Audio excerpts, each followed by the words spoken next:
Halo, selamat pagi anak-anak Ibu kelas 10 Mia dan kelas 10 Iis.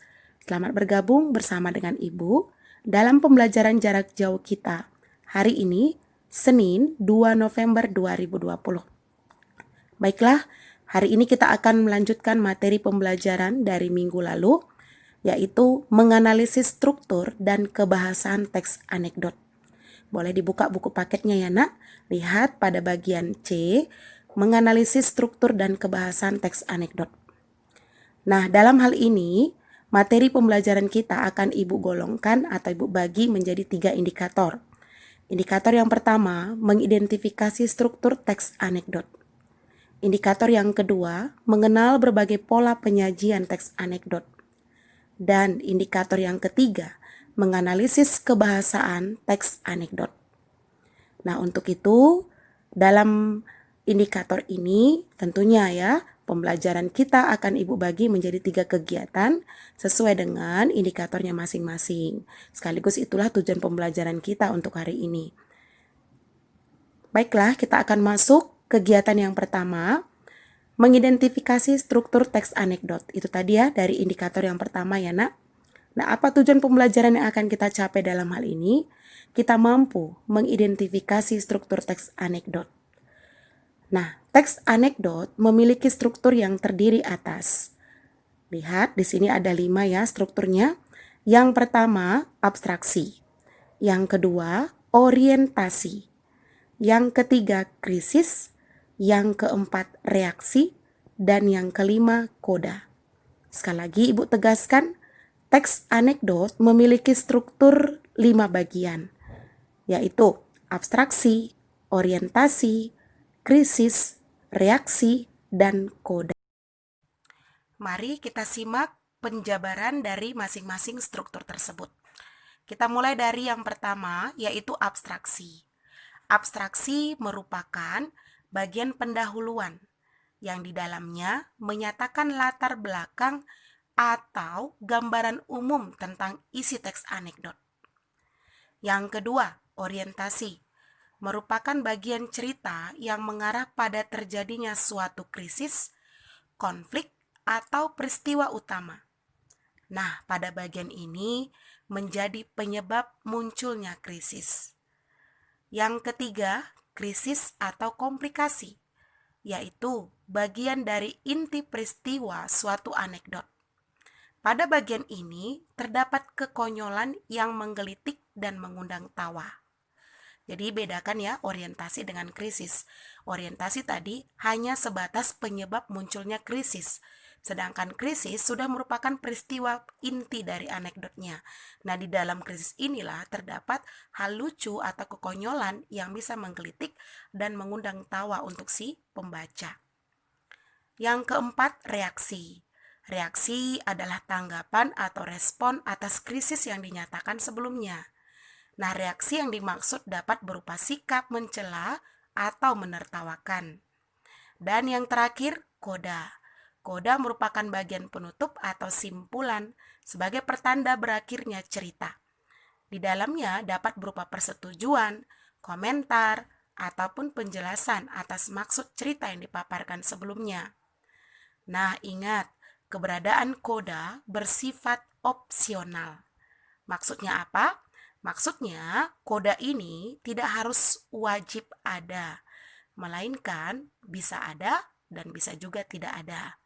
Jadi itulah tadi penjabaran dari kelima struktur teks anekdot. Ingat ya nak, kalau tadi abstraksi merupakan bagian pendahuluan yang berisi latar belakang atau gambaran umum, orientasi penyebab munculnya krisis, krisis merupakan peristiwa penting atau inti dari anekdot tersebut. Dalam hal inilah terdapat kekonyolan atau kelucuannya. Yang keempat, reaksi merupakan respon dari krisis yang disampaikan. Dan yang kelima, bagian penutup atau kesimpulan dari cerita anekdotnya. Kita ingat bahwa koda itu sifatnya tidak harus ada, makanya dikatakan bersifat opsional. Nah, sekarang perhatikan contoh berikut ini. Di sini ada contoh analisis cerita anekdot yang Ibu sadur dari buku paket kita. Boleh dilihat ya nak dalam buku paketnya masing-masing. Baik, analisis cerita anekdot ini sengaja Ibu sajikan dalam bentuk tabel supaya kita bisa lebih paham ya. Nah, perhatikan ini judulnya. Aksi maling tertangkap CCTV. Isinya, perhatikan ini isinya ya, Nak. Nah, di sini penyajian strukturnya. Kita lihat, seorang warga melapor kemalingan. Nah, kalau ditentukan, ini adalah struktur abstraksi. Mengapa? Ini kan bagian pendahuluan dari ceritanya. Berisikan latar belakang atau gambaran umum cerita ini nanti. Kita lanjutkan. Pelapor. Pak, saya kemalingan. Polisi. Kemalingan apa? Nah, di sini maaf ya nak ya, ini bukan polisi tapi pelapor. Mobil pak, tapi saya beruntung pak. Nah, ini masih merupakan bagian orientasi. Struktur yang kedua ya nak ya, di sini belum ada peristiwa intinya atau belum ada kekonyolan yang disampaikan dalam cerita ini. Kita lanjutkan. Polisi, kemalingan kok beruntung? Pelapor, iya pak, saya bisa melihat karena CCTV merekam dengan jelas. Saya bisa melihat dengan jelas wajah malingnya. Polisi, sudah minta izin malingnya untuk merekam? Nah, perhatikan, di sini kan ini ada bagian peristiwa intinya tadi kan kemalingan. Maka perhatikan di sini, Nak, ada kekonyolan terjadi dalam dialog antara polisi dengan pelapor. Di mana kekonyolan atau yang menggelitik kepada kita pembaca, jawaban si polisi tadi, ya, sudah minta izin malingnya untuk merekam. Secara logika, apakah seperti itu? Tidak kan? Maka ini merupakan bagian krisis karena mengandung kekonyolan atau kelucuannya. Kita lanjutkan. Pelapor, belum, sambil menatap polisi dengan keheranan. Polisi, itu ilegal. Anda saya tangkap. Nah, ini reaksinya. Reaksinya di sini adalah respon terhadap krisis yang disampaikan tadi sebelumnya. Nah, selanjutnya, pelapor. Pelapor di sini herannya tadi hanya bisa pasrah tak berdaya. Maka ini merupakan bagian terakhir cerita. Ini hanya sebatas kodanya. Mudah-mudahan cukup jelas ya nak ya. Perhatikan baik-baik contoh penyajiannya dan cara menganalisisnya. Nah, kalau tadi kita sudah menganalisis struktur teks anekdot, saat ini kita akan masuk kegiatan yang kedua, yaitu mengenal berbagai pola penyajian anekdot. Anekdot dapat disajikan dalam bentuk dialog maupun narasi. Nah, jadi ingat ya, pola penyajian anekdot itu dapat disajikan berbentuk dialog dan narasi. Dalam penyajian bentuk dialog atau percakapan dua orang atau lebih, dapat kita lihat dari contoh anekdot yang berjudul dosen yang menjadi pejabat. Boleh ya dikaji kembali anak-anak ibu materi pembelajaran kita minggu lalu, yaitu cerita anekdot yang kita bahas, dosen yang menjadi pejabat. Tolong kalian perhatikan bagaimana bentuk atau pola penyajiannya. Tentu saja itu berbentuk dialog. Kalian sudah tahu ya, dialog itu berbentuk percakapan. Ada pembicara dan ada kalimat atau ucapan yang disampaikannya. Nah, salah satu ciri bentuk dialog tentunya menggunakan kalimat langsung. Nah, apa yang dimaksud dengan kalimat langsung? Kalimat langsung adalah kalimat yang merupakan hasil kutipan langsung dari pembicaraan seseorang yang sama persis seperti apa yang dikatakan. Jadi tidak boleh berubah. Apa yang dikatakan si pembicara harus itu yang disampaikan. Itulah kalimat langsung. Perhatikan contohnya nak. Di sini dia. Ini dia bentuk dialog ya. Ini Bu ambil dari penggalan cerita anekdot dosen yang menjadi pejabat materi pembelajaran kita 2 minggu yang lalu. Tono, perhatikan ini. Ini pembicaranya ya nak ya. Nah, ini adalah kalimat yang diucapkannya. Inilah kalimat langsungnya. Jadi apa yang diucapkan si Tono langsung dikutip sama persis apa yang disampaikannya. Jadi ketika kita tulis ke dalam bentuk tulisan seperti ini, apa yang diucapkannya secara lisan, maka penulisannya pun harus seperti ini kita buat. Nah, inilah yang disebut kalimat langsung dalam teks dialog. Berikut ini boleh kalian perhatikan apa ciri-ciri kalimat langsung agar lebih paham ya nak. Ciri-ciri kalimat langsung yang pertama, diawali dan diakhiri dengan tanda petik 2. Perhatikan ini tanda petik 2-nya ya. Selanjutnya, huruf awal setelah tanda petik ditulis dengan huruf kapital. Nah, perhatikan ini huruf awalnya ya. Ini saya. Maka S-nya huruf kapital. Yang ketiga, antara pembicara dan apa yang dikatakannya dipisahkan dengan tanda titik dua. Ingat di sini, ini tadi pembicaranya ya nak. Ini titik dua. Pembicara dengan apa yang dikatakannya, maka kita pisahkan dengan tanda titik dua. Namun ingat, kalau kalimat langsung itu berupa dialog. Ingat ya, kalau kalimat langsung itu berupa dialog, maka kita gunakan tanda titik dua. Nah, tidak memakai tanda titik dua kalau kalimat langsung terdapat dalam bentuk narasi. Nah, bagaimana ini? Kita lihat. Nah, tadi polanya kan ada bentuk dialog dan narasi. Itu tadi bentuk dialog. Sekarang kita lihat bagaimana bentuk narasi. Ini dia, nak. Kalau bentuk narasi, kita tahu ya, bentuk narasi itu berbentuk cerita atau karangan. Jadi pembicaranya di situ tidak lagi dipisahkan dengan tanda titik dua dengan apa yang diucapkannya. Perhatikan di sini ya. Judulnya Kisah Pengadilan Tindak Pidana Korupsi. Pada puncak pengadilan korupsi politik, jaksa penuntut umum menyerang saksi. Apakah benar, teriak jaksa, bahwa Anda menerima $5.000 untuk berkompromi dalam kasus ini? Saksi menatap keluar jendela seolah-olah tidak mendengar pertanyaan. Bukankah benar bahwa Anda menerima $5.000 untuk berkompromi dalam kasus ini? Ulang pengacara. Saksi masih tidak menanggapi. Akhirnya, hakim berkata, "Pak, tolong jawab pertanyaan jaksa." "Oh, maaf." Saksi terkejut sambil berkata kepada hakim, "Saya pikir dia tadi berbicara dengan Anda." Nah, lihat nak, di sini ada kalimat langsung. Ya, tadi jadi ingat, kalimat langsung itu tidak hanya dalam bentuk dialog, tapi bisa juga kita sajikan dalam bentuk narasi. Mana kalimat langsungnya? Lihat yang di sini diapit tanda-tanda petik duanya. Kalau kamu perhatikan dengan jeli, tidak ada penggunaan tanda titik dua. Jadi bagaimana kita melihatnya?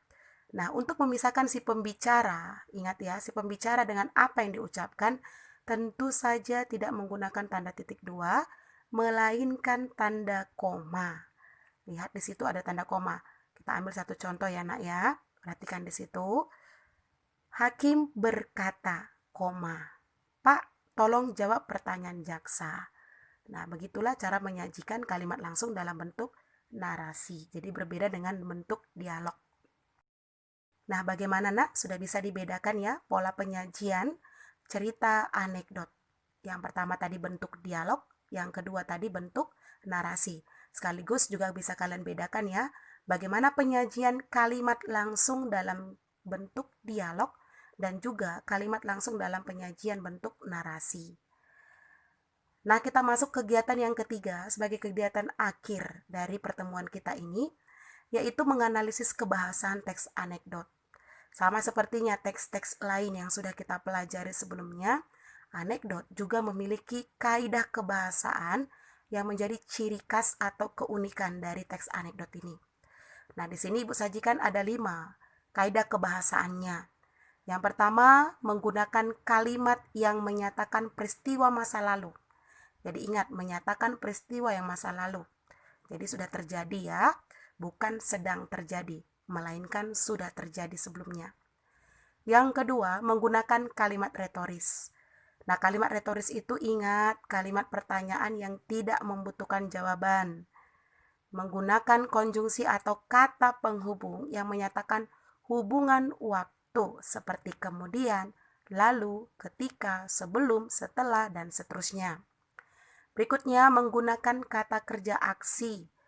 Ingat, kata kerja aksi itu ditindakkan lewat fisik kita, seperti menulis, membaca, berjalan, duduk, tidur, berdiri, dan lain-lain.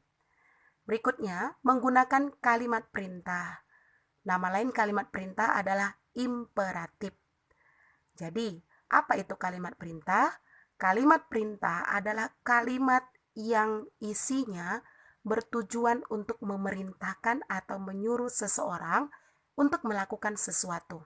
Sekali lagi, kalimat perintah atau kalimat imperatif adalah kalimat yang isinya bertujuan untuk memerintahkan atau menyuruh seseorang untuk melakukan sesuatu. Dan yang terakhir, kaidah kebahasaannya menggunakan kalimat seru. Kalimat seru itu adalah kalimat yang berisikan ungkapan perasaan. Sekali lagi, kalimat seru adalah kalimat yang berisikan ungkapan perasaan. Misalkan ungkapan perasaan bahagia, sedih, terkejut, atau bisa juga permintaan maaf. Jadi berhubungan dengan ungkapan perasaan kita lah ya nak ya. Bedakan kalimat perintah dengan kalimat seru. Ingat itu ya, kalimat perintah dengan kalimat seru tidak sama. Meskipun nanti dalam bentuknya kita lihat akan diakhiri dengan tanda baca seru. Baik, untuk membantu pemahaman kalian, perhatikan contoh analisis kebahasan teks anekdot berikut ini. Di sini Ibu sadur dari teks anekdot yang tadi tindak korupsi ya, yang judulnya kalau kalian masih ingat tadi, yang mana tadi itu ya, kita lihat. Nah ini, kisah pengadilan tindak pidana korupsi. Dari sini Ibu sadur ya nak ya, Ibu mau analisis kaidah kebahasan yang terdapat dalam teks anekdot ini. Perhatikan. Dari unsur yang pertama yaitu kalimat yang menyatakan peristiwa masa lalu. Contohnya di situ, pada puncak pengadilan korupsi politik, jaksa penuntut umum menyerang saksi.